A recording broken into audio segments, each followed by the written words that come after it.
Okay,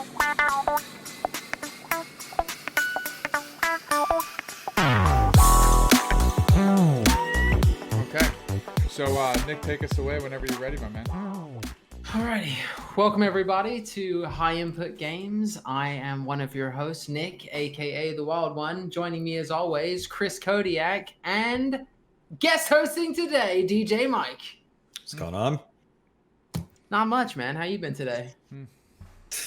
Another day. Yeah, Got a lot of gaming news out today, right? Oh, dude, so much to put out there. I can't even wait to get started. But before we do, Chris, how are you? It's been a good day so far. Happy to be here finally. And even though we had to do the social distancing thing, I think this is going to work out pretty well. Yeah, I think considering the circumstances, this kind of just came together perfectly. You know? I don't think we could be asking for much better of a situation right now. Okay, well then let's just jump straight in. Let's not wait any longer. The PlayStation 4 State of Play was last week, and we got a chance to see some... Well, I guess it was a PlayStation 4, PlayStation 5 State of Play. It was kind of just like everything. They did a mix and mash. So I first want to start out with what you guys thought, starting with Chris. Crash Bandicoot 4. What do you think? Well, obviously, from our childhood, Crash Bandicoot was just an absolute gem for us all. But what they've done, especially with that inverted mode, obviously that was their big ice-breaking announcement here for that one. But adding the replayability for the inverted mode, if anyone hasn't watched it before, in inverted mode, once you get through the level, you unlock the inverted mode, which allows you to jump back into the level with an entirely new art style. Some could be totally negative. Some things could be, the art style just changes entirely. It has. How did you feel about that one setting they had where the more you spin around, the more you paint the scenery? Right. It's a bland black and white canvas, and you're running around smashing boxes, painting everything. I love it. It just looks great, right? It'll be a completely different game every time you jump into it, and I think that's just absolute genius. It looked great. It paid a lot of homage to the original. I thought they absolutely slaughtered. And I only ever played the first one. Mike, did you play many of the Crash Bandicoot games? Yeah, I mean, I have to admit, I probably played the first one the most. When I was a kid, it's all me and my brothers would do would be sit around and try and beat Crash Bandicoot. So I didn't play. I want to say I played the second one. I can't really remember much about it. Maybe that means it wasn't that great, but I doubt it because it's a Crash Bandicoot game. Yeah. So good enough to be thrown in with the remaster. Right. I mean, it's Naughty Dog. Naughty Dog typically doesn't do it wrong. So it seems they've really come a lot. There's an Earthworm Jim announcement about a new Earthworm Jim coming out, and it's like they're really pulling from our childhood, knowing that us gamers are now entering our 30s. On fire now, I believe. Yeah, they're punching deep into the 90s bucket, man. Of course. Deep. Well, let's look into just briefly movie themes here. Avengers, comic book movies, right? Comics were huge when we were kids, not the movies, and now they're bringing in like, hey man, remember when you used to read Miss Marvel? Bam! Now we got a movie. Yep. Hey, remember when we were doing this? Now we got another movie. So I agree that it's one of those, just one of those situations. Nostalgia's paying off big now for production companies. Yeah. And there's a lot of great games that deserve this kind of treatment. I mean, to get a little off topic, I know Mike has a lot of good things to say about Final Fantasy VII, and that was the greatest remake of the year. Oh, I mean, look at what it's done for Square. I mean. Yeah. It's what is it? Their highest selling PlayStation game ever, I think. Mm-hmm. I mean, it's an incredible game. It's an incredible retelling of a story. No spoilers. Yeah, no spoilers. What I would say is it's difficult to retell that tale and please everybody. Well, and they did well. I believe. Go, Mike. Not just with the story. It just amazes me at how well they were able to expand the environments into a game themselves. I mean, with quests, it was just incredible to explore areas that you really never even knew existed in that game, but were there obviously just in different graphical form. Yeah. Especially, totally. The way that whole, I wouldn't give any spoilers away, but just the way the whole of the Midgar has been reshaped is just fundamentally breathtaking. I remember calling you saying, Mike, have you got to this part yet? And you're like, dude, It blew my mind. Yeah. I mean, it's just a work of art. They're doing a Yeah. great job bringing our how we had to use our imaginations back in the 90s, and they're bringing our imaginations to life. They're not just bringing these games back to life, but they're bringing them back in the way in which we imagined they were, because that's all we had to go for in the 90s when we played a game like the original at Final Fantasy VII. It seems, going back and playing it now, which we all did, we went back and played the intro in the beginning, it looks terrible, but when we were children, those worlds looked like the Looks remake huge. does to us, Yeah, you know, man. because of Yeah. our imaginations. And what these developers have done is they brought their childhood imaginations to life, and that's why these games are knocking it out of the park, because they were those kids, Yeah. just like we were, imagining what it would be like to literally walk around there, and then they're the ones making this game now, and No, it's you're right. badass, It's because you know? it's as big as we remember, because Yeah. they made it bigger. You know, I mean, it's just It's almost that they've been making this game their whole lives. Yep, They in their played that heads, game, yeah. and in their mind, they were like, "Oh, if I ever I got the could do that. chance, I would do this. Yep. It would be much bigger." And I think that you can look at the way that the original Gran Turismo games were on the original PlayStation. Everybody played Gran Turismo. I don't care if you didn't play 2, 3, 4, whatever. At some Everything. point in your life, you played a racing game on the PlayStation, and chances are it was Gran Turismo. If you look at how the new Gran Turismo looks now from the recent reveal event that PlayStation had a few months back, or if you compare it to the recent Forza entries, you have to see how far we've come through nostalgia, right? People who played Gran Turismo when they were 10, now they're 25. They're Right. like, hey, I want to make a better car game for everybody to enjoy. We're living in what a time to be alive, everybody. For real. For real. Gaming century, man. Critical. Okay, moving on from Crash Bandicoot. I really enjoyed Hitman 3. I thought that the way that they introduced the announcement of it being in VR was interesting, you know? I think that'll add a very different element to the game. So the idea that you're looking for a certain target, and that little scene in the clip that they did in State of Play where he's walking by and that waiter, I think it was a waiter, walked by him just briefly, and you can kind of see his head turn. And you can imagine, like, if you know in Hitman when you're looking for your target, looking for the guy in the red blazer, you know, and if you're in is that the his hallway face? and a guy walks by you in a red blazer, instead of it being on the screen, this little guy, like, that's a person right there that's walking by you, and that's who you got to go take the wire and literally cut his throat. Yeah. You know, like Yeah, that no, adds it's- much more personal touch to an assassination game. I Now, think. I've been wondering how the PlayStation VR is going to run a title like this, because as you've said before, Chris, when we played the original Hitman remake, and you would go into that Met Gala situation, and Right. you would chorus a scene, and everybody would run. You said, like, that was it for you. That was next gen. You were like, wait a minute. I've never seen Everybody anything is like it. moving. I've never seen Exactly. anything like that on the PlayStation 4, but it's because they're not open world environments. It's one setting with 1,000 people. And I Oh, think, of course. and I think that the VR could probably hack that. What I think the VR needs to do, in my opinion, is probably end the mission when something gets too awry, right? So you would probably just say mission failed immediately. Otherwise, I mean, I'm not sure. Mike could probably jump in here. Could it render all those people moving about? Would that be possible on a PSVR? That's a lot of people. That's a lot. That's a lot. You know, Is We'll it have I to guess we'll see. Yeah, I Is guess it- we'll is find it- out. Is it PSVR exclusive, or is it? No. Will it be on the Well, Oculus as it seemed like it was announced for the PlayStation, but I don't. Most can't Hitman imagine games that it- come out on the PC as well. I want to Yeah. say, if I remember Yeah, correctly, 100%. it's come out on the PC. And I can't imagine that the VR. You wouldn't make this game strictly to not take advantage of the more powerful headsets like the Vive and the Oculus. You would definitely want to. No, I Throw mean, that if you want VR, the problem with VR it has always been that it needs to be accessible. So you want it to reach the largest audience. So you should release that everywhere. Although there are games on PSVR that are not on the PC, so and vice versa. Agreed, So you never know totally. where that's going to go. I know, to get off of that and onto something different, and I know Chris is a little bit excited about this. Pathless. How do you feel? To me, when I saw it, it looked really unique. It looked interesting, and I Yeah. thought it screamed Journey.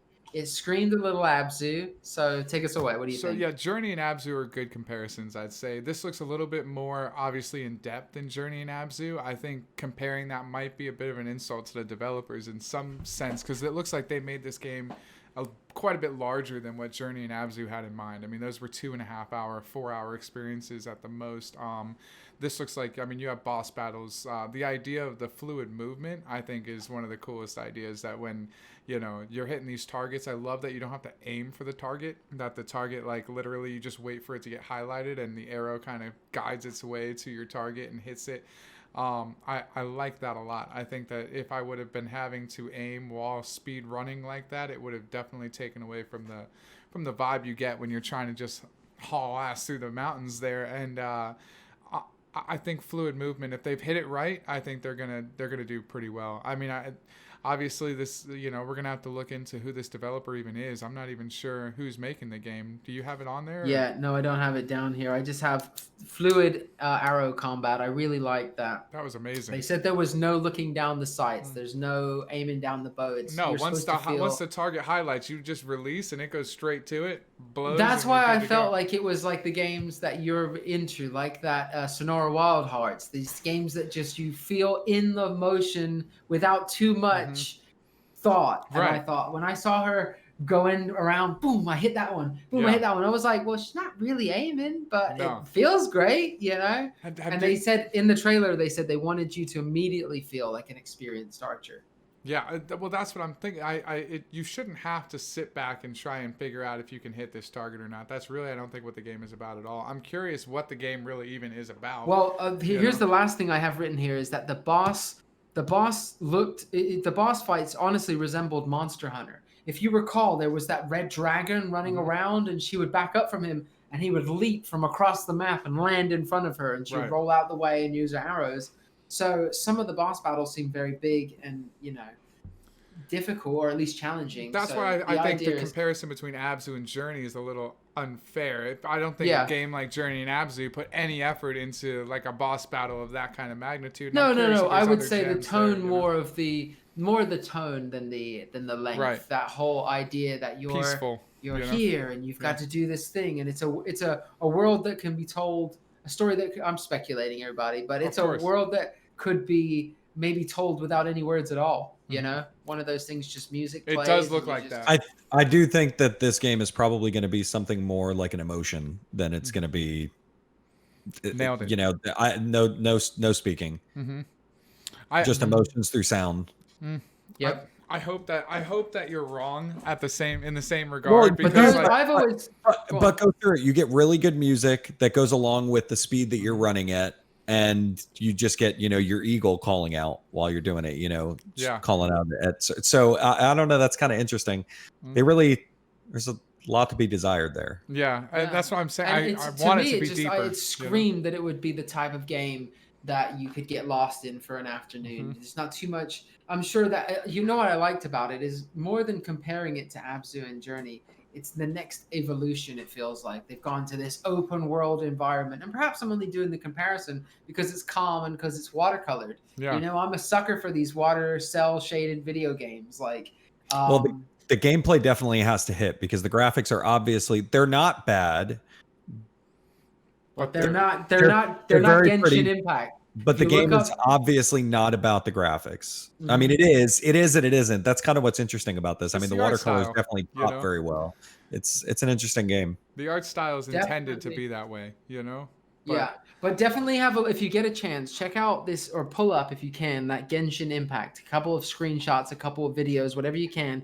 Take a look at it, and it not only looks similar to the Wind Waker-esque or the Breath of the Wild style, but it's got I remember there were these big controversies over the game that it was so close to Zelda that somebody bought a PlayStation and smashed it in front of the developer of the game, saying, "I can't believe you ripped off Zelda." It's so bizarre that they even decided to do that. But when I looked at it in the trailer, it looked pretty nice, like really good actually. Really good. There's something very interesting that I just picked up about this game. So PS5, right? Okay. Yeah. PS4. All right. Epic Game Store. Cool. PC. We're covering a lot of ground there. Apple Arcade. Apple Arcade, really? Apple Arcade. How's it gonna run on that bad boy? I don't But think saying games are that, even allowed Fortnite's to. on the Apple Arcade, right? Apple Arcade is iPad. Well, really, it's iPhone, iPad, and Apple TV. And it's a Wow. pretty good value, everybody, as well. I've been trying to get Chris to look into it because it's something. You get these pocket-sized video games for your phone that are highly. Mm-hmm. They're very well designed. Well, Yeah, is I've this got an supposed to be a iPad Pro, pocket-sized and- video game? It's an Genshin? app. Yeah, but Genshin isn't No. an app. That's what he's Oh. saying. It's No, Is that what no, you're saying, no, Genshin, or is it no, Pathless? Pathless. Now Oh, I'm seeing shit. that journey makes sense. vibe. Yeah, you might be Yes, that right. makes You might be sense. right on the money with the Something journey you can call. sit on your iPad Yeah. and just. Oh, Yeah. I'm jumping with my finger. Damn, you might be right on the money with that, dude. That's Again, every game has its place for everybody. I'm not saying that wouldn't be fun. There was many a time I've thought about playing The Walking Dead on my iPad instead of booting up my PC or firing up the console. I can because you definitely could see that. Yeah, play it on the go. Doesn't matter. You got a Absolutely. car ride. I'm just gonna beat this episode real quick. Mhm. Yeah, definitely something to look into. But yeah, so Genshin Impact, if it's not gonna be, if we got a lot confused there, everybody, Genshin Impact not being on the Apple Arcade Store, that game looks interesting. Like the combat looks sweet, the graphics look cool, the characters look unique, and just watching the new, and we haven't seen it, we haven't heard from this game in like, I believe over a year, way over a year since the last trailer we saw, since that story came up about that kid breaking the PlayStation. Oh, this So is the it's- game. This is the game with all them like scantily clad hentai anime broads running around everywhere, Yeah. isn't it? I Yeah, remember this but popping up and being like, does "Boy, it- they didn't pull any punches on this in Like, 2020. does it not Good have? for you guys." Does it, Mike? Does it not have Breath of the Wild vibes? I can't see that a bit, dude. I hope I'm talking about the right game. I'm sure I am. This no, is the one. no, It it does. is. There's It's an some- open world action RPG, but Yeah. You can see the greens of the grass and the. Oh yeah, it's she's I got her ponytail. I can't tell if it's cell shaded or not, which is what. Oh no, we're talking which. Oh, this is not the game I thought it was. So, I would put it on our screen here, but I don't. We didn't. Yeah, really pull it set up. I for just that. saw that. It So came and it I went. can put it on mine right here. That's and fine. Yeah, And it goes over them all. That's Yeah. fine. but you can get the Yeah. idea of the art style here, and it does have. Breath Now, of the okay, get Wilds. away from. Yeah, that's what I want to see. That girl standing there in the grass. Right. Oh, And hold on a minute, and it's free to play. That's interesting. That's a free. It's a free to play game. Hmm? what? So it's going to be on Game Pass or Upcoming, no, not upcoming Game Pass. free to on play, PlayStation. upcoming free to play open world action role playing video game developed by MiHoYo. Wow, that is interesting. Wow, that's interesting. The whole It's style, made- the whole It's been game. made in Unity, which is cool. A lot of good games that come out of that. PlayStation 4, Switch, Android, iOS, and Windows. Wow. Okay. The whole That's actually- gaming platforms are evolving to be this free to play subscription aspect here. I think Yeah. we've been saying it for a long time, but I think we're Microsoft we're has just there. announced that, well, rumors. I don't think they've announced anything, so I take that back. That rumor mill is spinning that Xbox want to go free to play on their Xbox subscriptions and keep everybody paying for Xbox Game Pass. Software as a service. Yeah, software as a service, like Mike said. No one's, if they can put their Xbox app on the Samsung TV, and I do believe that there are some serious talks about putting some Xbox apps on these TVs. Eventually, everyone in their house is going to have access to cloud gaming. Wow. And if it's as good as Mike's telling us it's going to be, and it is shaping up to be good, the beta is fantastic right now.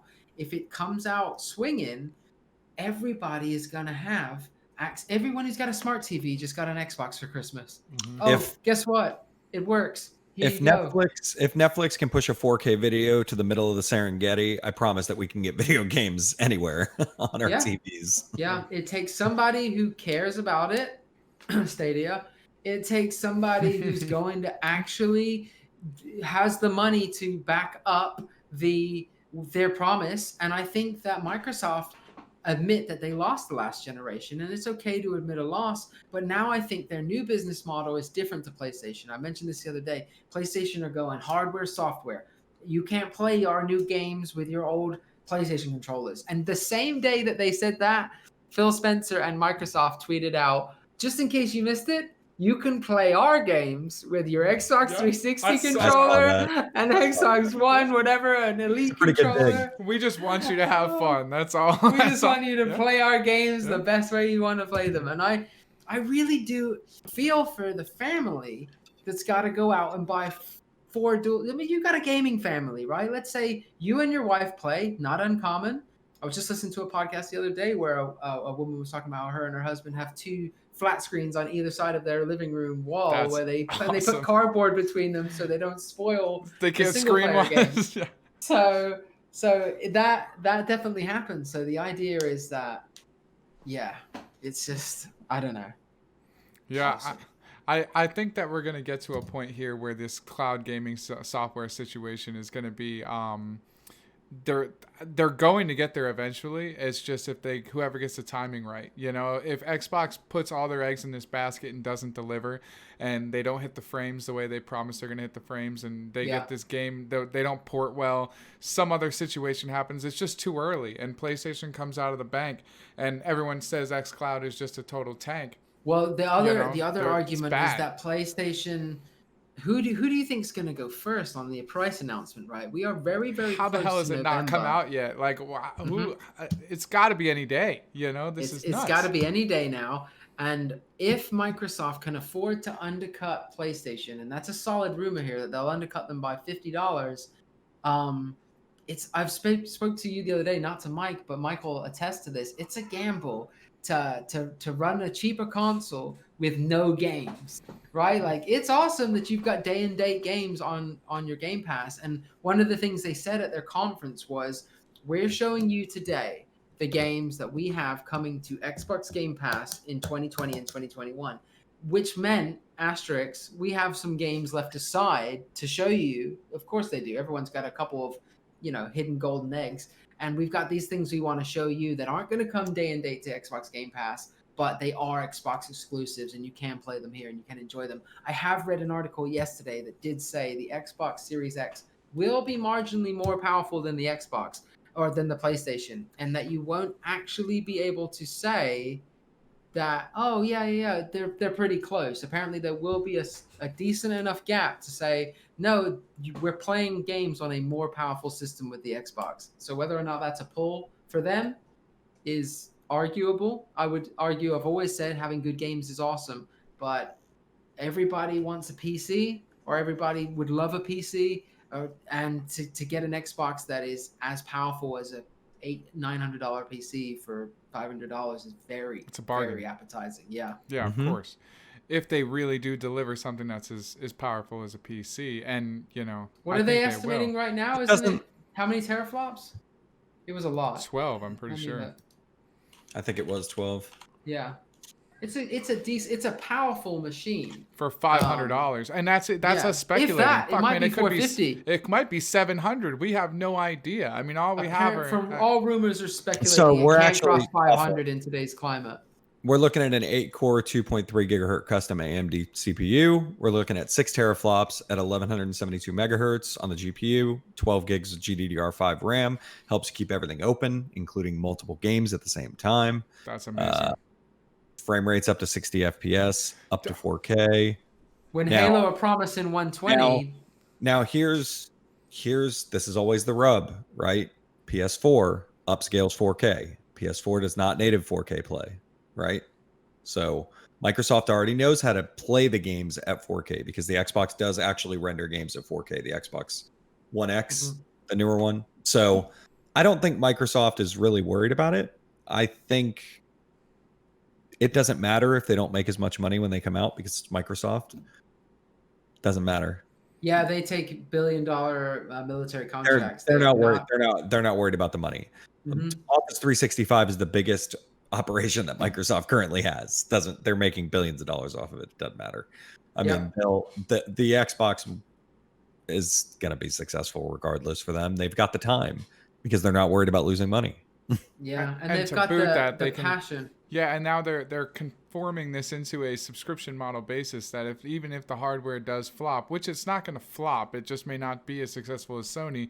Their The subscription idea is service that if is people can't afford to pay, not to cut you off, Chris, but the idea is that if people can't afford a console this Christmas, and they already have the flat screen on the wall that has the app, that's Microsoft, their biggest businesses right now are software as a service. They know that people will pay.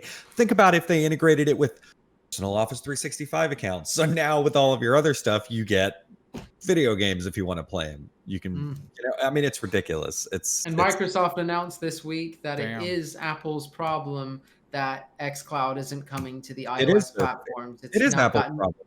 They said that it's got something to do with the way that we have to verify all the games on the store, and that the way that xCloud functions, it can't allow us to verify the games before it launches. And xCloud put a statement out saying, "We will try our best to find a workaround, but as it currently stands, there is no way you'll That's be able to absurd. play your games on a Apple device," which blows my It's mind. absurd. It's absurd, and it's an excuse. It's another way for Apple to just garner more news. Of course, I mean, and it's a lot ridiculous. of people saying it's a competition thing too. Why would you Oh, want an Android platform that will become your number one platform on well, your Apple store? we did just see the Pathless, right? Yeah, Apple On Arcade. Apple. yeah, 100%. Maybe they don't want the competition. I mean, they're not letting any of the streaming services on there. Any of them. Well, that's PlayStation, it. Parsec, the program that I use to play my games remotely on my PC from anywhere, they want that app is not allowed to be on there. It's crazy. Yeah, no, 100%. I'm all for freedom of games everywhere, especially now that I'm learning that Epic like hoards some games on that should be on Steam. I was looking to buy a game the other day, and I was like, wait, Rebel Galaxy Outlaw actually is the game. And I was like, why can't I buy it on Steam? I just want to play it where I buy all my other games. Excuse me. And I couldn't do it. And I thought, this is so bizarre to me. So, it is one of those things where competition is healthy, but man, it's sometimes Tough. it's going to spread your library all over the place. It can be a nightmare.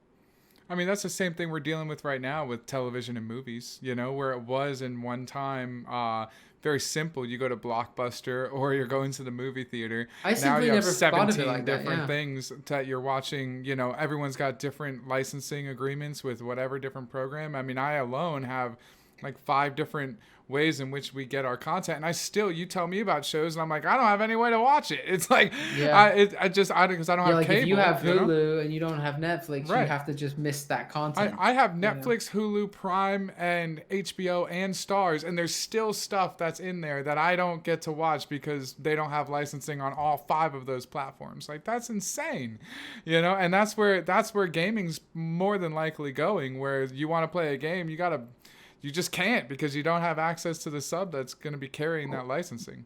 What you find is that people are more willing to pay $10.99 a month than they're willing to pay $500 at one time. Mm-hmm.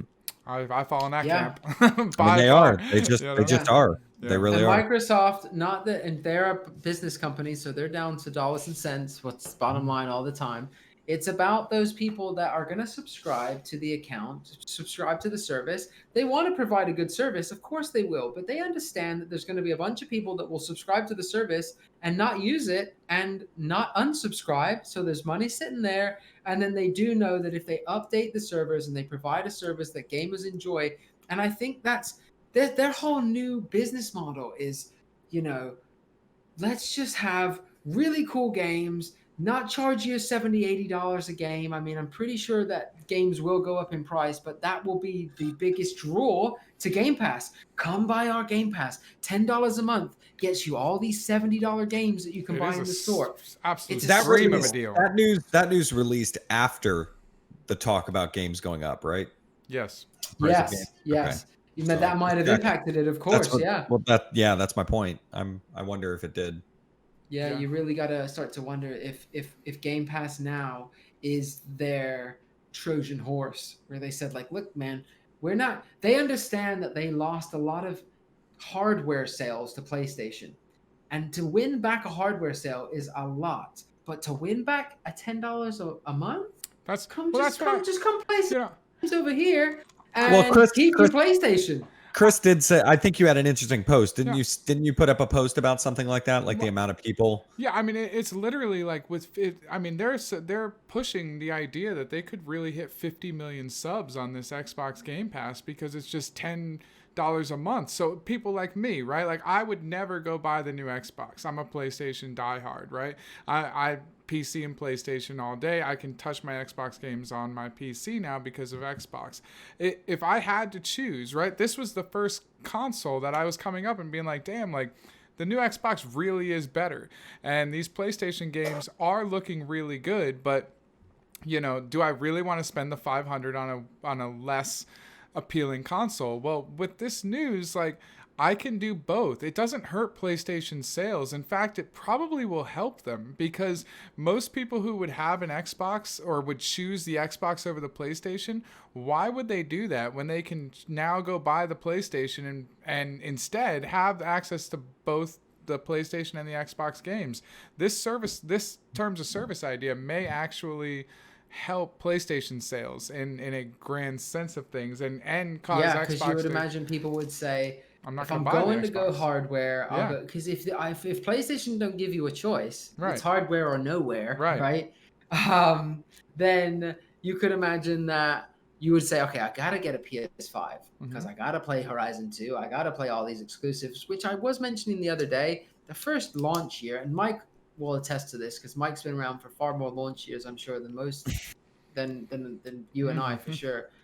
The launch is the first year sucks, right? PlayStation 4 was Assassin's Creed Black Flag from PlayStation 3 to PlayStation 4 remastered. It had Killzone Shadowfall, which was Ooh, made by the same company that later made Horizon. Mhm. So I'm not saying Shadowfall sucked. But I'm Killzone. like, Killzone wasn't a bad game though. Killzone was pretty fun. it was pretty fun. It was and great. graphically, it was a Yeah, that massive when you're jump on the for a release game. helicopter and Yeah, you I saw mean the it whole was. city. Yeah, and it was something different. But obviously, it's not God of War, you know, and so.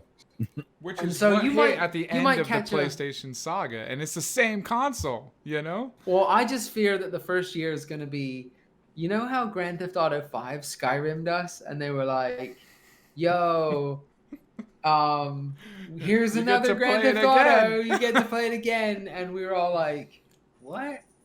What again?" And I was like, Mike, does this mean that we're gonna get another version on the PC? He's like, nah, I think it just means they're gonna get a better version on the console. And I was like, what is this? You know, like I don't know. It's I really hope that- bizarre. I hope the first year isn't just a bunch of rehashes. That's We're in all. a really interesting time for gaming. I mean, it's odd. It's Hurry up and Just make you- episode just 2 of you- Final Fantasy VII Oh my- Square. Just do Hey, it. they said that they are trying to get it done as quickly as possible. I believe in you, Square. Yeah. I want want- it next week. I want it so bad. It's such a fantastic game. No spoilers, but it's Chris, so how much of good. it have you played? Oh, tons and tons. Honestly, the beta was that the beta? Was that even a beta? demo. Or was that the It was a demo? demo. That's Yeah. all I played of it. That yeah. demo had 2 endings to it. It had a secret Uh-huh. end to it as well. I like What? What was Yeah. it?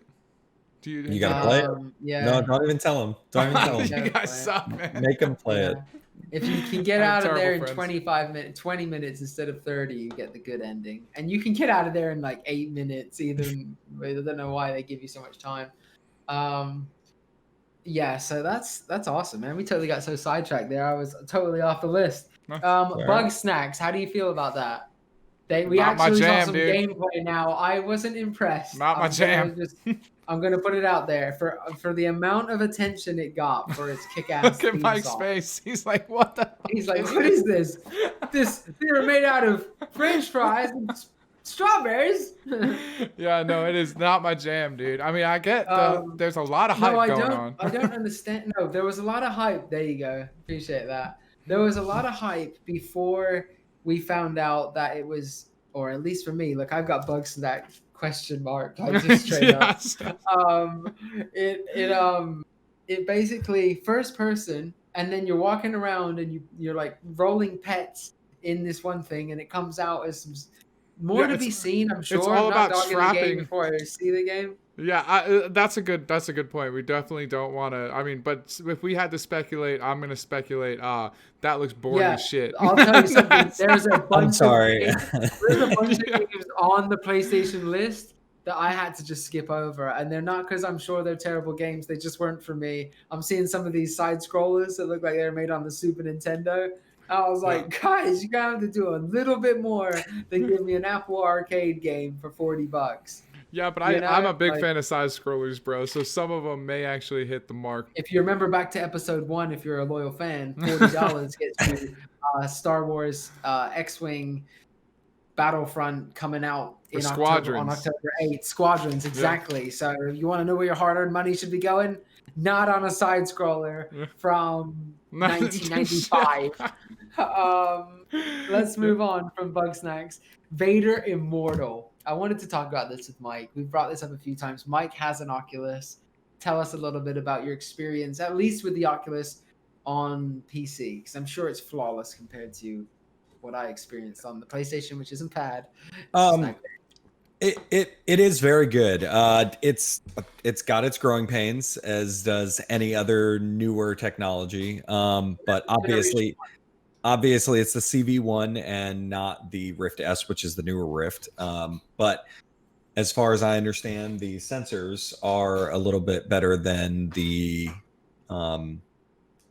headset sensors that they have on the new one, because it's hard for it to see behind you. So like when you go to reach for something in the back, or you go to turn around real quick, it may not pick it up as much. But aside from that, it's incredible. You know, I mean, it's hard to say anything else. It is an entirely new gaming experience that just adds a completely new sense of realism. Take a game like No Man's Sky, and now throw yourself in VR in No Man's Sky. It was a lot of fun. It's incredible. Yeah. I mean, it's a whole nother experience. Now you're starting to finally get that AAA feeling in games like Alex, where I mean, I don't know how else to explain it. You know, I wish I could tell you that I played it a whole lot more often, but jumping in VR is the kind of experience where you need to have the time to play. Yeah.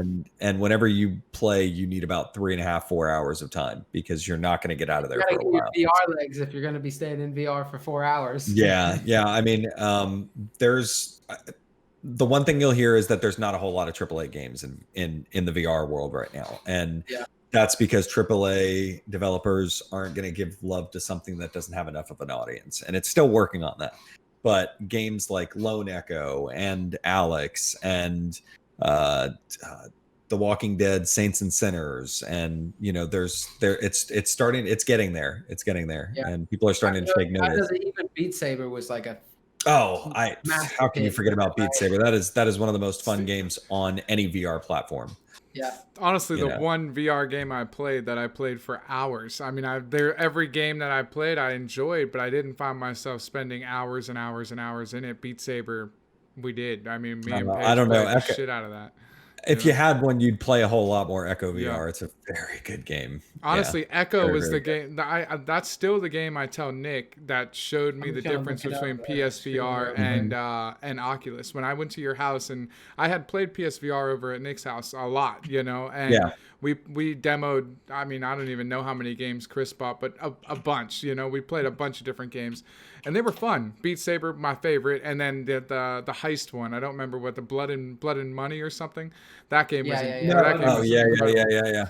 But when I went to your house and played Echo VR, it was like, oh, this is what VR is supposed to be. Like that is just the and the social aspect also. I didn't get. It's very strange. Very, very cool. Where you're floating around and they come right up to you and they're like, "Hey, come this way. Grab here, right here." You know, it's some screenshots right now, and the way that the faces look like iRobot is so good. And when that face is coming up to you right here, and they're talking like to grabbing you in the face, and they're pulling you towards them. They'll be like, "Come with me," and you're like, "What is going on, man? This is." But I'm sitting in Mike's living room right now, like, what? It's crazy, and you've got so many headsets now. You've got Oculus, you've got HTC with the Vive, you've got Valve with the Index, you've got HP with the Reverb, you've got Microsoft with the HoloLens, which is augmented reality, but still another form of virtual reality. Yeah.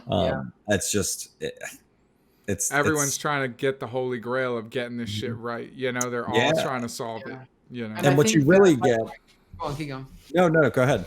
I was going to say, as to what Mike was saying, I think that the only person right now who had the money and the time to make it perfect was Half-Life Alyx. From the videos I've watched of it, and I've played a lot of VR myself. I've finished most of Blood and Truth. I really enjoyed the creators of Rick and Morty made a VR game, and it was fantastic. I believe that. Really well done.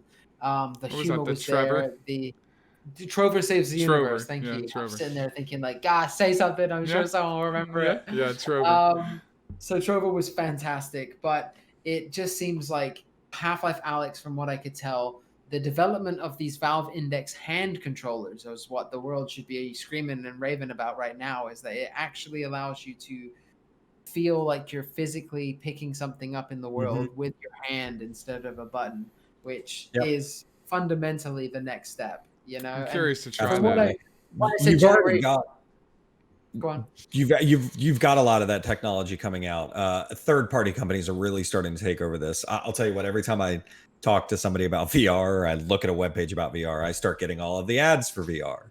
And so now you've got a lot of you've got these force feedback suits that you can wear. So like when you get shot in VR, you can feel it in your chest, and you've got people have already made the gloves, so you can wear the gloves, and instead they go around your fingers. So instead of using your regular handsets, you're actually reaching for things in VR and grabbing them like this, and you're feeling them with the tension. It gives you haptic feedback in your palm and everything for you. Wow, it gives you everything. Yeah. And so what we're seeing now is or at least what I read last week was the announcement that with the new NVIDIA cards, within a year will come the announcement of, they call it Gen 2 VR. So why I said Gen 1 earlier, I wasn't saying that not having a Rift S or having a Rift would mean that you don't have a Gen 1, Gen 2. It's that when these new cards drop and this technology gets pushed forward by Christmas, you should start to see a very solid announcement of a new headset coming soon. You know me, I don't want to be the guy that buys something and then the next day I'm like, wait, what happened here? This just came out. And there's already talk of a new Rift, so there really is a next generation Rift, and I don't know what it is, but I've only seen like whispers of it. But the idea is that they are the best in the game, right? Or they are one of the best in the game. They've been in it the longest. It's Facebook. I mean, it's Facebook, so Facebook's got their Horizon world that's supposed to be like a Ready Player One.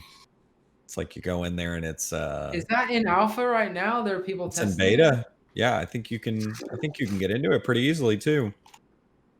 We get a VR headset, we jump into Horizon. I thought I was in the beta. I thought Horizon. That would be cool as shit. Like that'd make me get one. Yeah.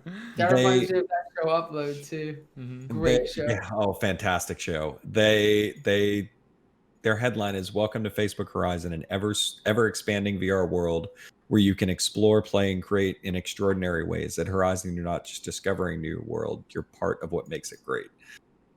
So take that, and that's gonna get weird. That's gonna get real weird real fast. I don't know. I don't know, man. I love it and I hate it at the same time. Like, I don't want to go to my mom's house and catch my mom in VR walking around and trying to go shopping and stuff. Like, I don't know how I feel about that, bro. Like, that's something. Safer than her jumping in the car. Slip on that VR, mom. Off you go. You're in Paris right now. You're buying your stuff. I don't know how I feel about that, bro. That's too normal. I've always said as soon as it gets lighter, right? Like these headphones, if you imagine what wireless headphones would have been like in the 1970s, it would have been like this big thing they would have had to have given you to even accomplish what we are using right now. So getting this giant face mask down to a wearable pair of visor, like a pair of sunglasses, that's got to be the kick for everybody, where people are like, yeah, I'll do that. And cordless, cool. Everything cordless, man, like that. Remember when I said to you, when xCloud comes out, people playing games at like a restaurant or a bar is going to become just as normal as people, That's I don't still know, to be playing seen. a game on their phone. Yeah, it's still to That's be still seen, to be but I seen. still believe Yeah. that if you could, if you're at your work break or if you're at Buffalo Wild Wings and you're with, I don't know, you're 15 years old and you're at a party with your parents and all their friends, you can just open your backpack up, click your phone in, put your controller there, play all the games you own from home, straight up. Like, you're not But can bothered. you? But how does it look and how does it play? Are you going to want to sit there and play it? I think that fairly soon, within the next 5 years, it's just gonna look good. Really Yeah, Mike, good. you have that whole setup, don't you? You came to my house and showed me that controller situation where you plug your phone in. I have the whole thing. Do you find yourself playing that every shit when single you're one. waiting for permits or anything that might come up where you may need, hey, I need to be waiting a minute. I'm going to bust my phone out and my controller and play a game right now? I don't. Yeah. I don't. But I do see myself when I'm not home doing things like that, but not work. More so like when I'm at the in-laws and stuff is going on. And they're cooking dinner or something like that. And and I've got the time. Christmas, things like that. I mean, I don't necessarily see it. I don't see myself getting into that kind of game, while I'm waiting on my tires to get done being put on. But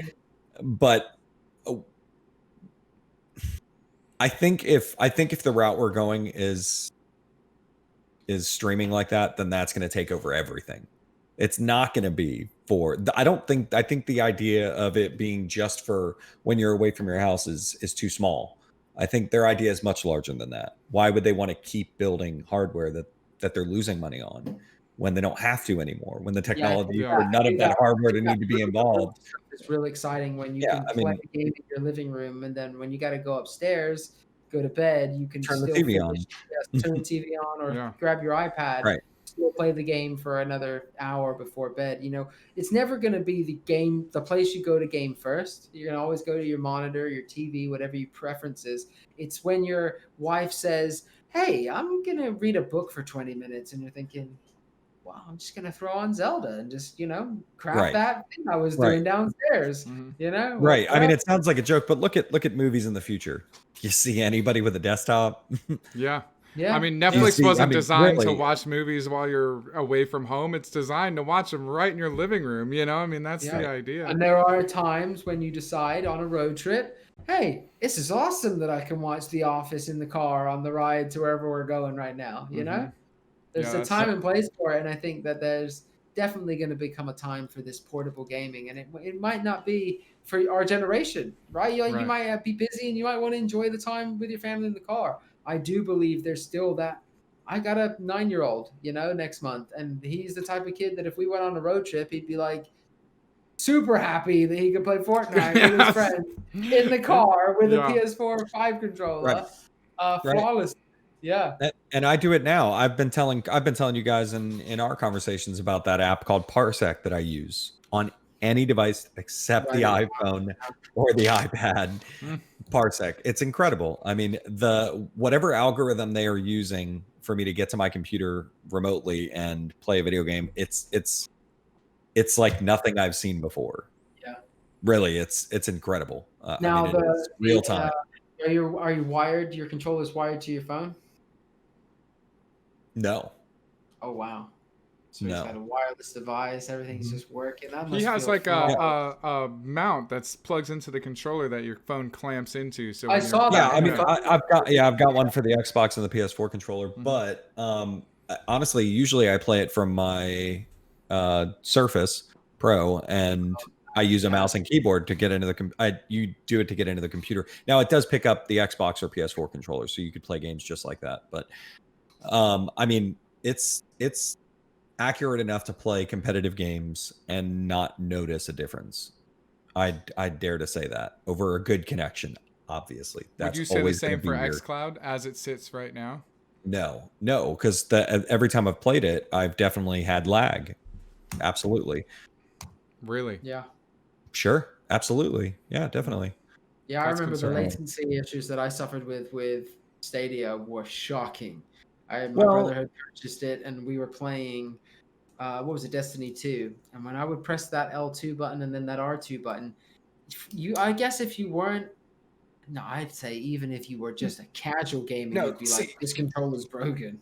you're trying to make excuses, but see the you're trying to, because obviously it's a great product and we all want it to work because what it means is huge, right? It is. It's massive for our community, the gaming community, everyone's community.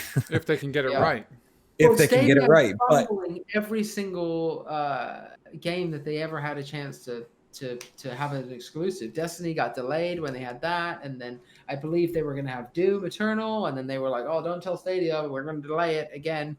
And now we have a lot of other games. I can't remember the other game that Destiny and Doom are not on Stadia. Fortnite. Listen, Fortnite recently said that it is not feasible. We don't have enough players on Stadia to make it feasible for us to even make the game. That blows my mind. Yeah. That there's just not enough. What they did is they came in when people already had stuff and they weren't offering next gen. They were offering everything you already own. I remember reading articles and watching podcasts where people were like, what are they offering you? In fact, Borderlands 3, when you could play it on Stadia, came with a patch that hadn't been updated since like June of that year. Like if you were to play it, it was like, yeah, you don't even have the fully patched version. Damn. No attention to the service. It's, I think, it's Google. Google's got too much, just too much on their hands, I think, right now. And I think that this failing is something they can afford to do. Google has. It's like Microsoft. Google has failed businesses all the time. I mean, remember, Google bought Motorola, and then they had their modular phone that they were building, and then they just scrapped it. I mean, it was supposed to be this big thing where you could buy different parts for the phone. If you wanted to upgrade the phone, you just buy a new processor and you'd stick it in. You buy a new camera, you'd stick it in, you get a better display. So that stuff happens to them all the time. So Stadia failing wouldn't be a game changer for Google. It's not going to change anything in their business strategy. I think that fears consumers because we've never had a company that isn't really scared to fail. They're just like, if it happens. I think it would scare other developers. Right. Yeah. I mean, Google. Yeah. Why waste all your money supporting a platform where go on. I will tell you that NVIDIA's got a pretty good thing going with NVIDIA now. At GeForce Now. It's pretty good. Every bit that I've played. Until xCloud comes along and sweeps up everybody. Well, if xCloud makes it, if they get it right. But like what I'm saying is that when I open up a GeForce Now session, I typically don't have any problems when I'm playing. Yeah, it's pretty good. And it's NVIDIA. They literally build the graphics cards. Yeah. They build the graphics cards that are going in everybody's servers to play these games remotely. So yeah, I'll run some tests this week with that because I've got the NVIDIA Shield, so I'd like to sign up for GeForce and see how that runs. It's pretty good. It's pretty good. I think I was playing Far Cry 5. Yeah, like great. No, I believe it. I don't doubt that the technology's not impossible. I just think you have to pay attention. You have to like what the consumers want, and I think that Microsoft has had a whole generation to hear what people want. And so they're like, yo, we're buying studios, we're making games, we're giving you Xbox online for free. And guess what? Game Pass has got day and date games. Halo, which is the next topic I want to get onto. Halo has games day and date. Halo has games day and date. Xbox is going to have Halo on Game Pass day and date. That's huge. That's massive. Huge. They were gonna have it day and date until it. Well, they are gonna have it, Chris. Just a year later. Yeah, that's not. Day and date. Yeah, I guess. Yeah, the date that it's gonna get released, but not when the not. Now, Mike, spitball while we're assuming right now this has been delayed. Coronavirus, of course, Nick. Of course, it was Corona. Yeah. So I mean, did anybody else see the reveal of it? Yeah. Did it not look like November 14th, 2001, which, by the way, was the day before the first Halo came out? I mean, it just didn't look great. Do you think it looked very similar to the original? Too similar, even though they were trying to make the callback so that you felt nostalgia. Like you played the original. Absolutely, right. They want people to play it just because they go, "Oh my god, this brings me back." But it doesn't need. It looks dated. I mean, the game just looks dated. Whether it was the stream quality or whatever it was, I mean, they still haven't answered for it. They haven't released anything that looks any better. Yeah. Which, how hard would that have been? You know, I mean, yeah. And they pushed the game back a year, so obviously the coronavirus or not, they've got a problem. Well, not there. a year. They pushed it back 4 months. You know, they said 4 months. Sorry, it was coming out at the end of the year. Yeah, so they went to spring now, which, you know, I don't think is quite enough time to do a complete redesign on the game. You know, but do you know what I think is putting the fear of God in a lot of these developers is Cyberpunk 2077. I think that this game is shaping up to be something special, and I think that a lot of developers are going to give it some space, as if to say, like, all right, guys, you guys have been really working hard on this. You go rock star quality. They even announced today in a press conference that the melee combat is not where we would like it to be. It's better than where it was when we started, but it's hard to do melee combat in a first-person game, but we do believe we've got time to make it work before launch. So they're the type of company that's going to be working on the game. We'll be getting a day one patch from these boys. They'll be like, yo, no offense, 25 gigabyte day one patch. I'm scared, Nick. I'm scared. I am too. I'm terrified. I am terrified. The game, if Witcher 3 was this hype, it would have never, because I don't remember it. Would it deliver? Would it have delivered after beating it? If it was this hyped, would it have matched it? Bro, I understand. I would say yes on that. Answer my question. Well then there you go. Answer this one. I agree with what you're saying based on the fact that, and this is a little off topic, how is Grand Theft Auto 6 going to match the hype of what is surrounding it right now? And if we are going to compare hype scales right here, and if I have to get into your mindset, that's like Grand Theft Auto 5, which is their Skyrim. It's on PS3, PC, PS4, Xbox. It's going to be on the new Xbox's new PS5s. This is their swan song. It's the greatest thing they've ever made. This is their greatest hits album, you know? What do you do after this? You know, do you come out with another #1 hit? Like, if their city isn't better than GTA 5, it will be like people will immediately say, the city sucks. Trash. You know this is the trash game. Well, I don't know why they picked this shitty location. The soundtrack's trash. They have to get everything right. Like, the soundtrack was good, and it's one of those situations where I might really agree with you that having the hype surround the game be so high can be very difficult for your expectations to be met. So much like I did when I went to go see the Joker, you go in thinking you're getting a 7 and you walk out with a big fat smile on your face. So it's the same thing I would say about this game, is that keep your expectations low. But did you watch that Life Patch trailer? Like it was oh man, it was good. It was great. Even it was the idea. It was fantastic. Fantastic. I was disappointed in the way that the graphical fidelity of that trailer came through. Like I was expecting.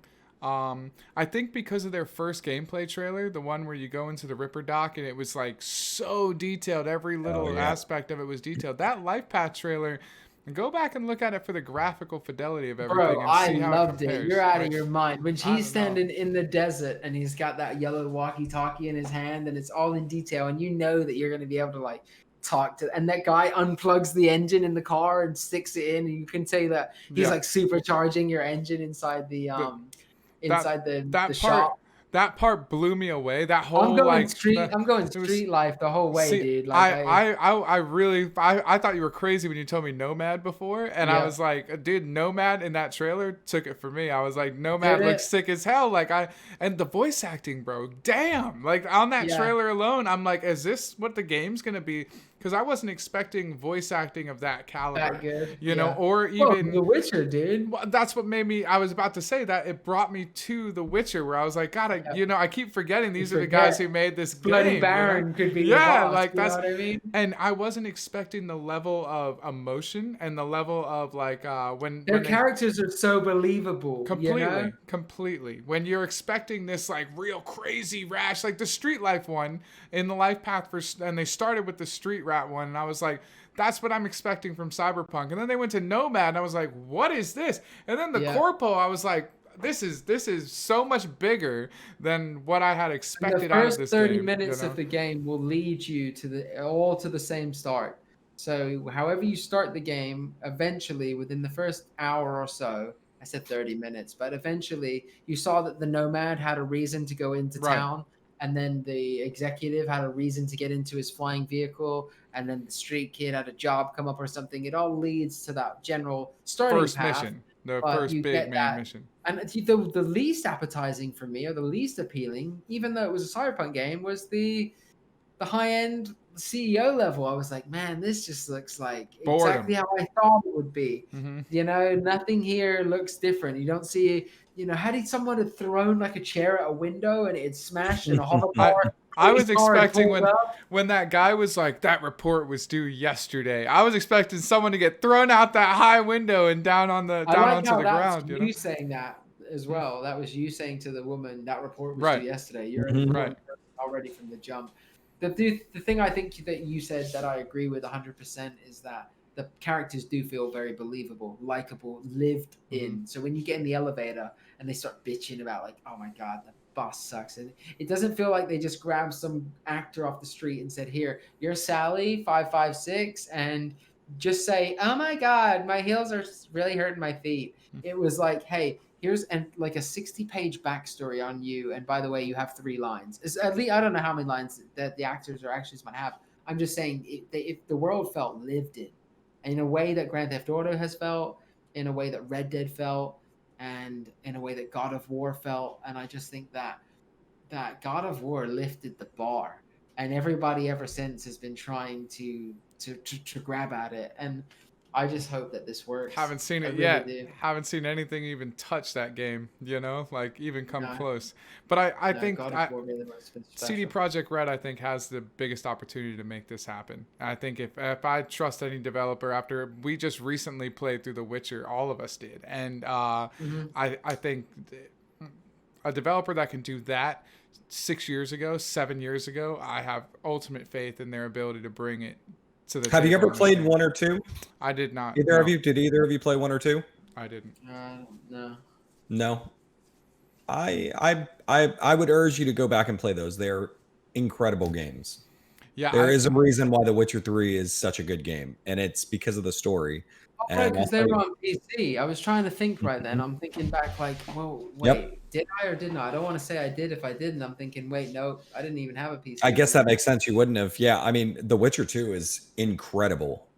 Absolutely incredible. I've got to look into that. I've got the discs for it, so if you want to play it, the discs. Look at that, man. They were on discs. I think I got them at GameStop.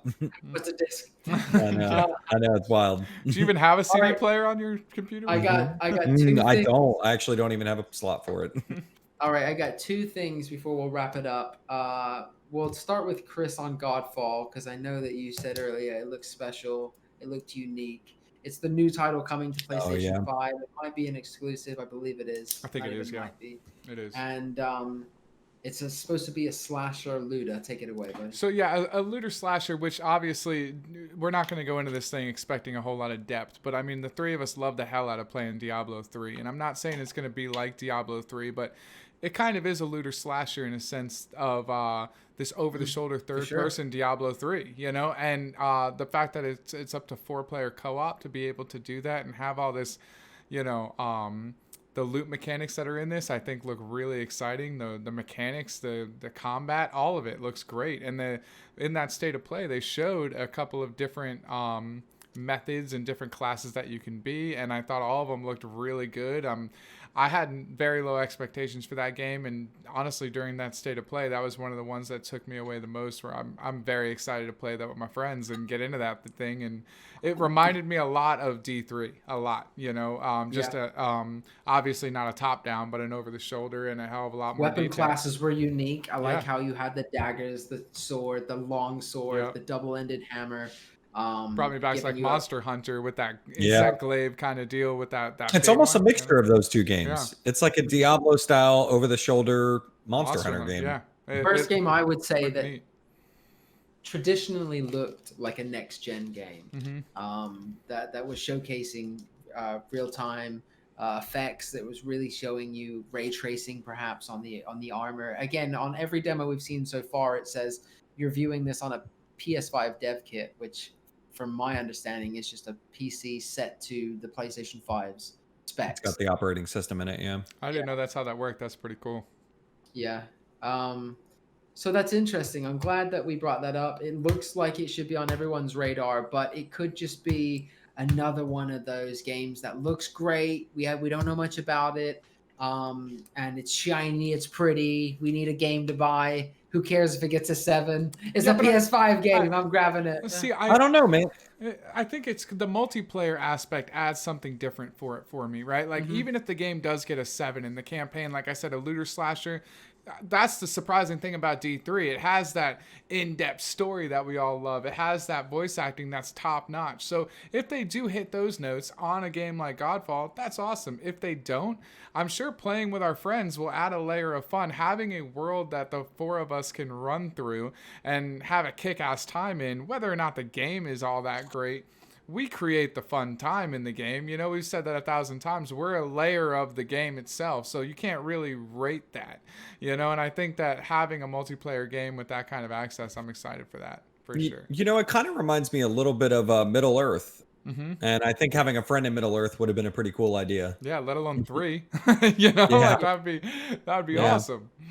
Now, are you getting open world vibes from it, or are you getting like it was more of a I vibe? thought they mentioned If it something is, about it's- open world.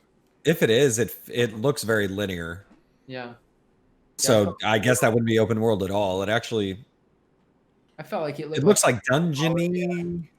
Is it a dungeon crawler? Kind of. That's what it looks like to me.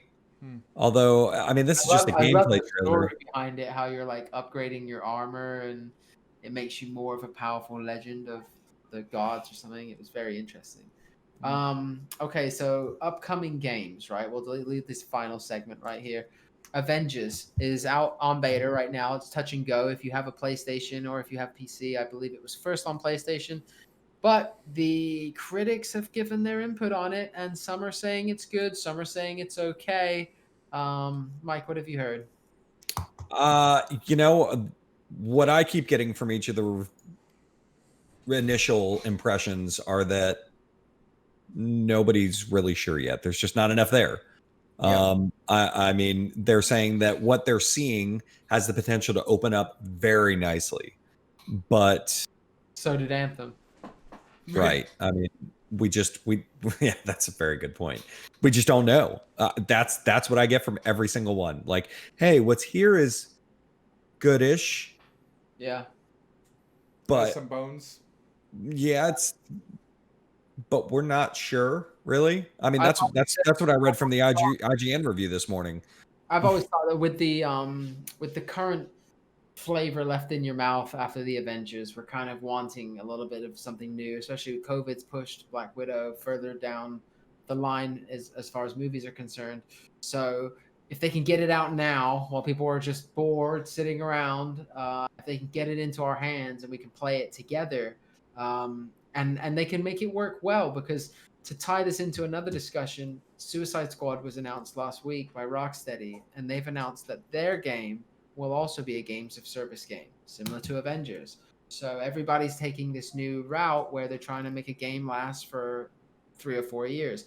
Again, we don't know what's going to happen at Rocksteady with the sale of their company. I think they're being bought out, and it could be some layoffs. I'm not sure. I'll look into that for the next episode. But as for now, having these games as games of service very interesting. Very, very, very interesting, because it means that you could potentially play as, you could watch one of these blockbuster movies, which are inevitably going to be hitting the theaters or on demand in the next year or two. And where else can you play as Spider-Man with your friends? Where else can you, well, not on PC and Xbox, but where else can you play as Captain America, Iron Man, Black Widow, all these characters right after you've got done watching the movie? And I feel like there are times when you watch a Star Wars movie with your friends and you think, oh yeah, let's just fire up Battlefront. That'd be awesome. We'll just do it right now. I did that just the other day. That's exactly it. Yeah. And it'll be the same thing with Squadrons. You'll be like, man, we'll be playing it, and you'll be like, I could really watch the movie right now. And then you watch the movie, like, I gotta get back to the game. So, yeah, I do feel like it's one of those situations where everybody wants to be. I'm surprised it took this long. Yeah, it's in Crystal Dynamics' hands and Square Enix too, so they're working together to bring this to the forefront. So Crystal Dynamics being known for their Tomb Raider games, Square, being the publisher behind this one.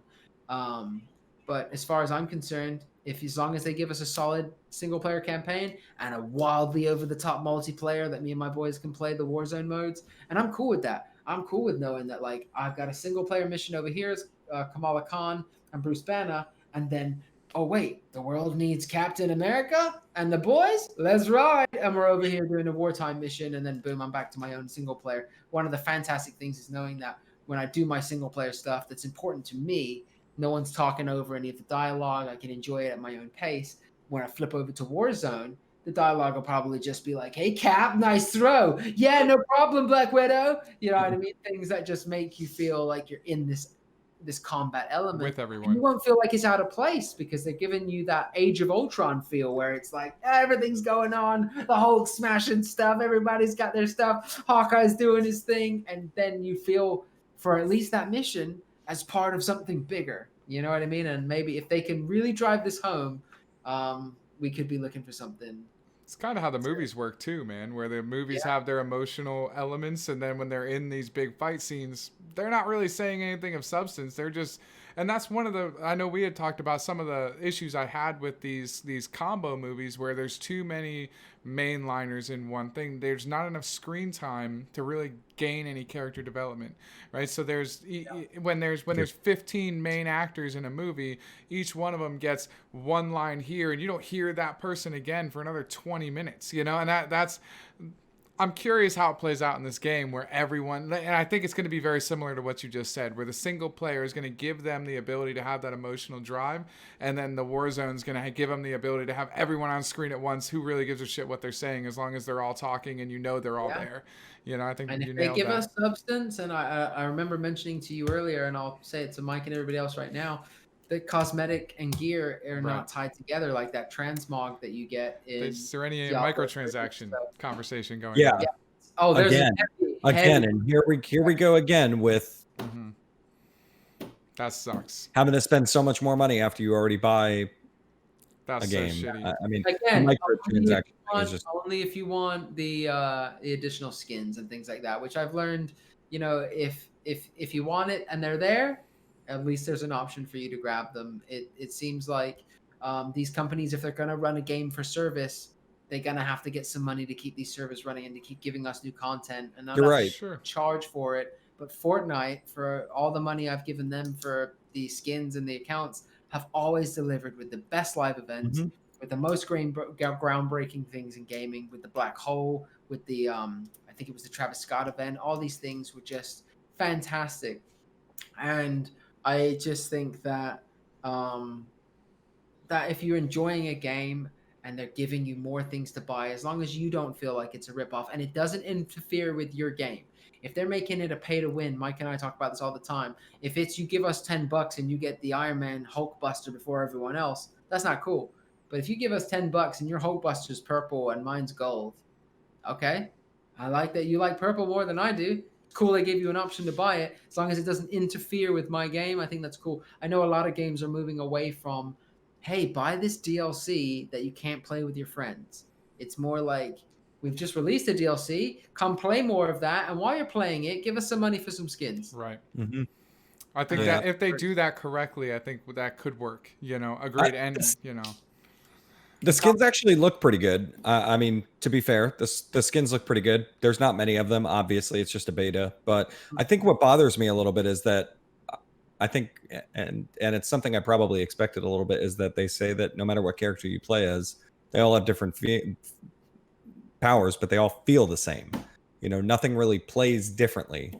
really, Yeah, I've heard it. Surprisingly, obviously, I've heard Black Widow plays the best, and everyone else feels a bit like a button masher. I think that would be fair. Just thinking about Black Widow, I mean, everybody's just got these insanely powerful powers, and Black Widow's running around, jumping all over people and throwing them around down to the People ground. are saying like keep your expectations low with Spider-Man because he won't perform the way that he did with Insomniac. He won't even be Insomniac Spider-Man. Rumors are saying that they'll have their own, but Spider-Man's fundamentally always in a city because that's where he performs the best. When you put him in a room now with just his punching abilities and his web attacks, it's just going to be the Spider-Man that we remember. A little more boring.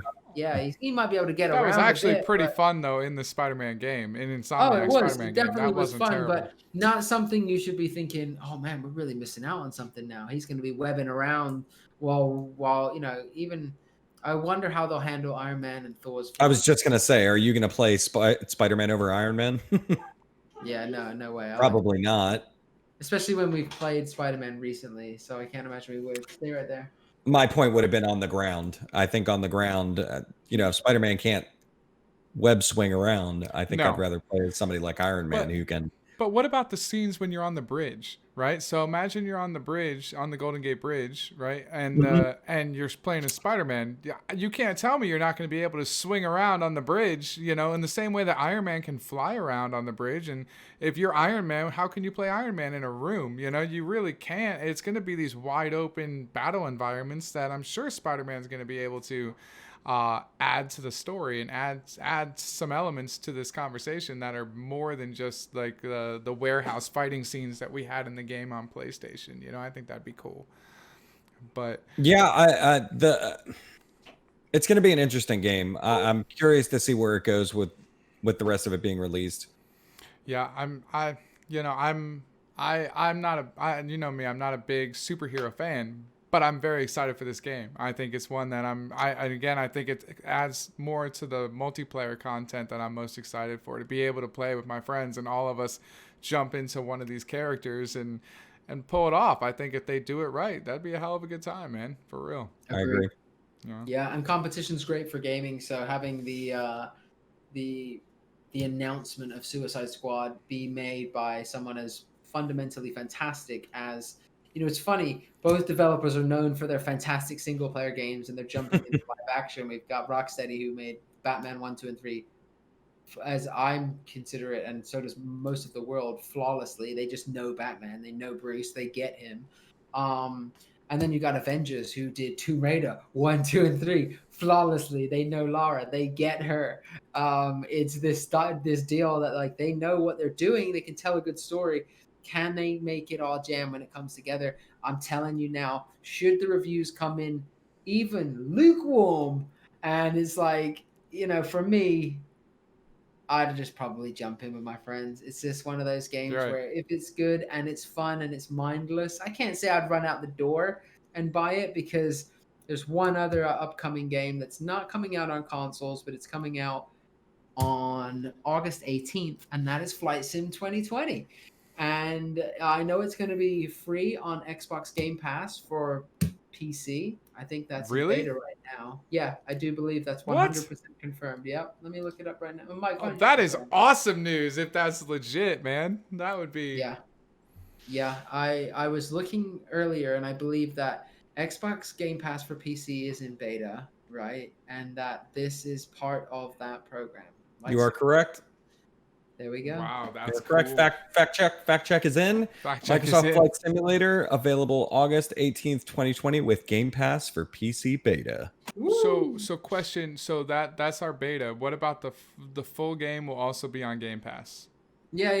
So 100%. what about that? No, that's not beta. That's the full I game. think Game Pass for PC is in beta. Yeah. Oh, I got you. I get it. So what about I know you had mentioned with like upgraded airports and upgraded planes. How would that work if you never bought the original game? Would you just buy some DLC for the game that would allow you to? What do you mean? So the original game comes with 25 airplanes and 30.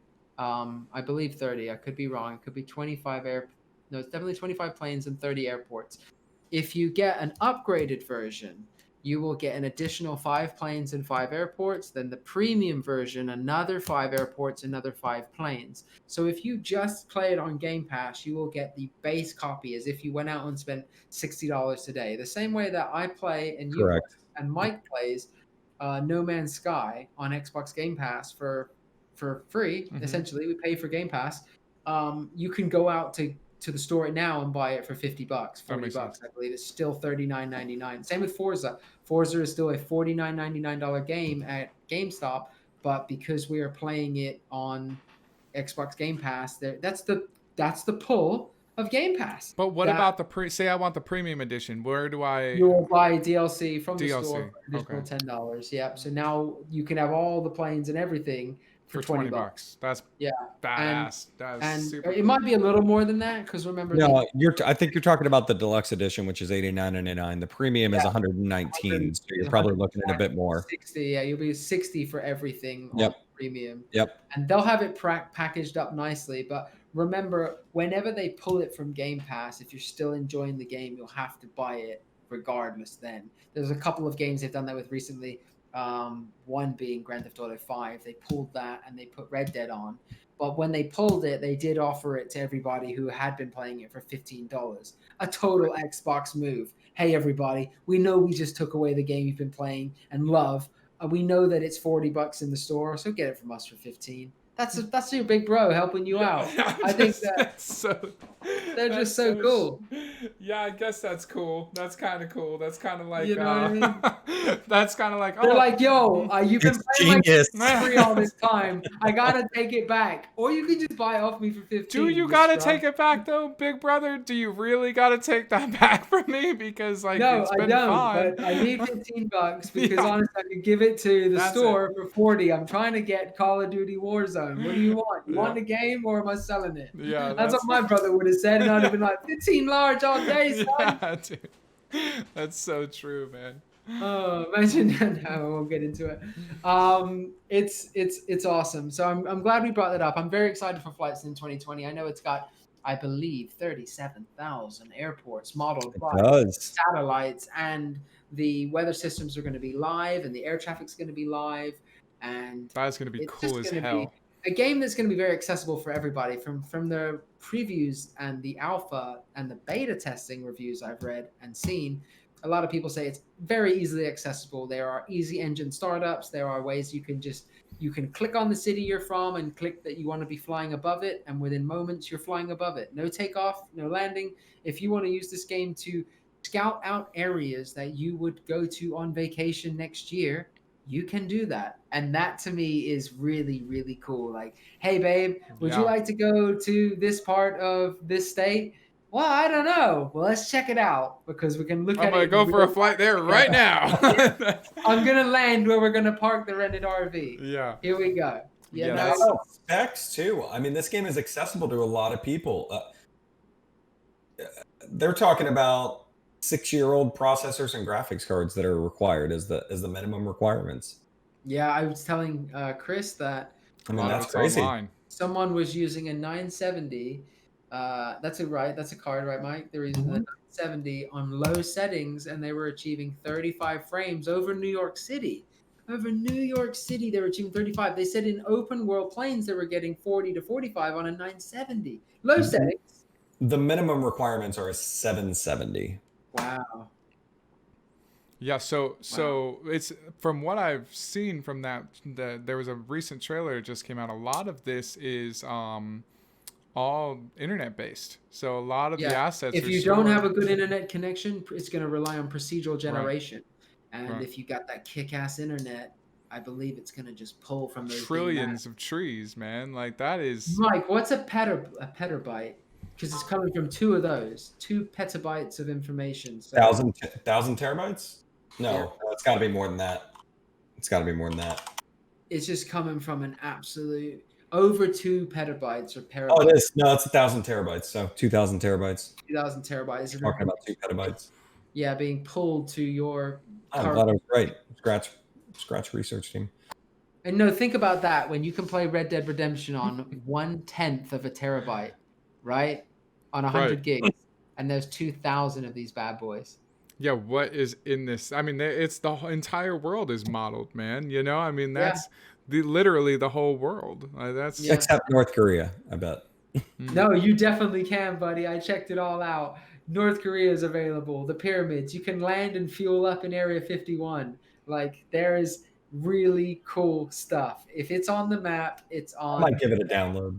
Oh, that's getting day one download, bro. Day one. I'm buying a damn joystick for this thing. After this conversation, I'm getting it, bro. I'm getting my joystick. I haven't actually looked that up. What's that? By the end of the year. VR compatible by fall. So, like, they'll announce that shit in September. They'll be like, hey, VR is ready to rock and roll. We just wanted to get... I mean, it launches with Track IR. So I'm going to be doing a Track IR review this week when we get it. And we'll check that out and see how well that works with the game. But I don't think Track IR is going to steal the show from me. I'm going to use Track IR. It's going to be great for the live streams for you guys. But as far as I'm concerned, is immersion. Mm-hmm. You want to be sitting in the cockpit of that plane. You want to look over your shoulder and be able to smell the leather from those seats. And you will too, man. That game looks hyper realistic. Hyper realistic. And the last thing we'll end on, everybody, is I believe August 15th, you can go out and download the Tony Hawk's Pro Skater demo. It will be available across multiple platforms, I believe. And I think it's going to be, we talked about nostalgia at the beginning of the episode. It's going to be that kickback that we've all been waiting for. It's going to be, I think Skater XL left a bit of a bad taste in a lot of people's mouths. I, for one, enjoy what I saw from it because I also didn't expect very much from it. So I understand that it's a great trick simulator. I referred it to like a tech deck simulator to Chris earlier. But I believe Tony Hawk's not going for that. They're going to let you grind on the top of the school building, do those triple. It's going to be so sweet. I cannot wait. I'm so excited. Now, I did hear that the soundtrack is not exactly what we expected it was going to be, but it's got a lot of the songs. I think it's missing some of the songs. Yeah, it's 90% of the songs, and it's missing 10% due to the rights. So they did the best they could. And they also asked the current skaters what their favorite songs were so they could have their songs in the game so that it was a blend of new and old. Because I dig that. The creator said, I learned about songs through playing the game as a kid. So I want kids who play the game to learn about new songs too. You know what I mean? Like when it was whatever year it was that it came out and you heard that like, I'm a Superman, you were like, what is this song? And then you listened to it and you were like, oh, I really dig this track. And you got into the band because of that. And I think that this is the type of game where they need to throw in a song that you might not know. It came out last year and you're like, band's tight.